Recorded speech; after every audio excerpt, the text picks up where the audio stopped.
Hello बच्चों, चलिए प्रश्न को पढ़ते हैं और समझते हैं। आर का मान ज्ञात कीजिए यदि 10 पी आर बराबर 9 पी 5 प्लस 5 गुणा 9 पी 4। ये हमें बराबर दिया हुआ है और हमें यहाँ से आर का मान ज्ञात करना है। प्रश्न को हल करने से पहले प्रश्न के लिए हम मुख्य अवधारणा लिख लेते हैं। मुख्य अवधारणा। मुख्य अवधारणा में हम एनपीआर के कुछ सूत्रों को लिखेंगे और फिर प्रश्न को हल करेंगे। देखिए, एनपीआर जिसका अर्थ होता है एन वस्तुओं में से आर वस्तुओं को लेकर बनाए गए क्रमचयों की संख्या। और इसका जो सूत्र होता है वह होता है एन का फैक्टोरियल अर्थात फैक्टोरियल एन और बटा होता है फैक्टोरियल एन माइनस आर। इस प्रकार से आप इसे कह सकते हैं।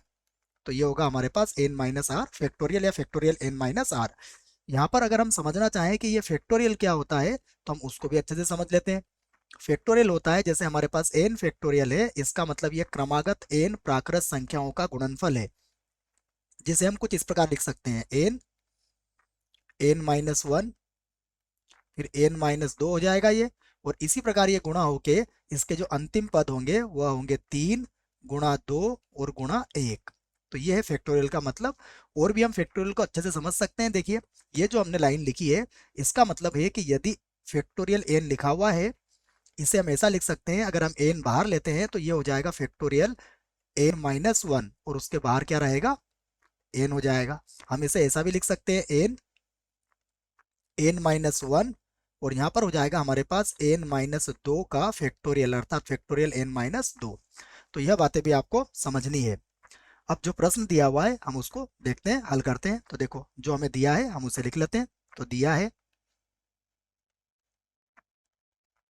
हमें दिया है 10 पी और उसके बाद आर और उसके बाद बराबर है 9 पी 5, उसके बाद प्लस 5 और गुणा में है 9 पी और 4।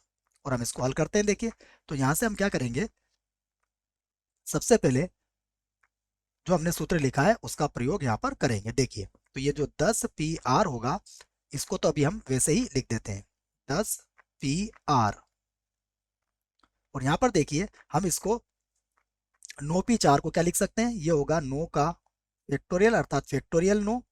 और यहाँ देखिए, जब 9 में से आप 5 घटाएंगे तो यहाँ कितना बचेगा, यहाँ बचेगा 4 का फैक्टोरियल और प्लस यह 5 हम वैसे ही लिख लेंगे और गुणा। अब देखो लिखा है 9 पी 4 अर्थात 9 का फैक्टोरियल या फैक्टोरियल 9 बोल लीजिए आप इसे।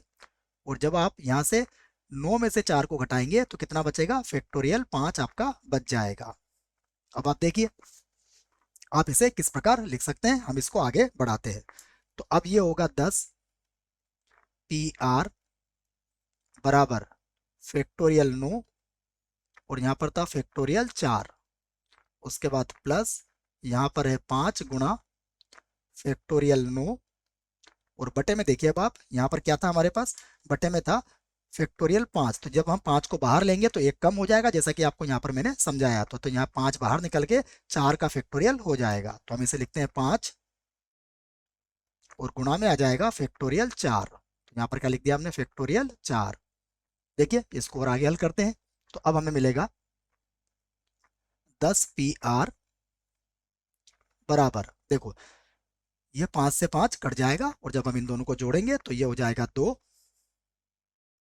और गुणा हो जाएगा 9 का फैक्टोरियल अर्थात फैक्टोरियल 9 और 4 का फैक्टोरियल।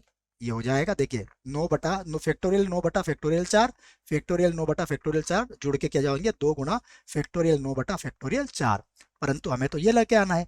देखो, जब आप इसे लेके आएंगे तो इसे लेके आने के लिए आप इसे तो फिर से वैसा ही लिखिए 10 पी आर और यहाँ पर क्या करेंगे, हम 5/5 का यहाँ पर गुणा कर लेंगे अर्थात मैं 5/5 का यहाँ पर गुणा कर रहा हूँ। 5/5 का मतलब कितना होता है, 1 होता है, अर्थात 1 का गुणा हम यहाँ पर कर सकते हैं। और ये होगा 2 गुणा फैक्टोरियल 9 और बटे में हो जाएगा फैक्टोरियल 4। अब देखिए, हमने जो मुख्य उदाहरण में बात समझी थी हम यहाँ पर भी इसका प्रयोग करेंगे कि यदि हमारे सामने लिखा हुआ है 5 का फैक्टोरियल या फैक्टोरियल 5, तो देखो जैसे हम यहाँ से 5 को बाहर लेंगे गुणा में क्या आ जाएगा, फैक्टोरियल 4।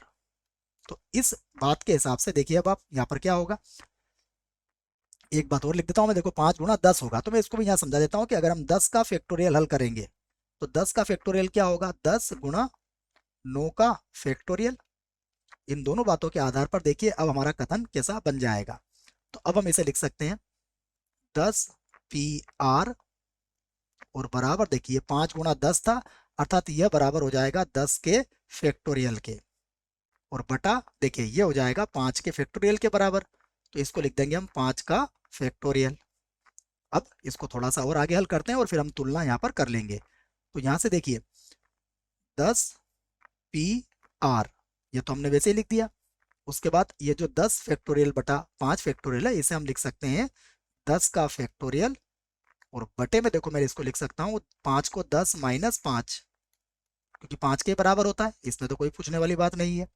अब आप देखिए अगर हम इसे देखें तो यह हमारा किसके बराबर हो जाएगा, हम इसे लिख सकते हैं 10 P और 5, इसको लिख सकते हैं क्योंकि सूत्र हमारे पास जो है वह NPR का सूत्र हमने लिख लिया है। तो यहां से अगर आप तुलना करते हो तो तुलना करने पर आपका R का मान कितना आ जाएगा, देखो यह है 10PR और यह है 10P5। तो यहां से हम कह सकते हैं कि जो R का मान होगा वह कितना हो जाएगा, R का मान हो जाएगा 5। तो और यही हमारा उत्तर होगा। आशा करता हूं बच्चों आपको इस प्रश्न का उत्तर समझ में आया होगा। धन्यवाद।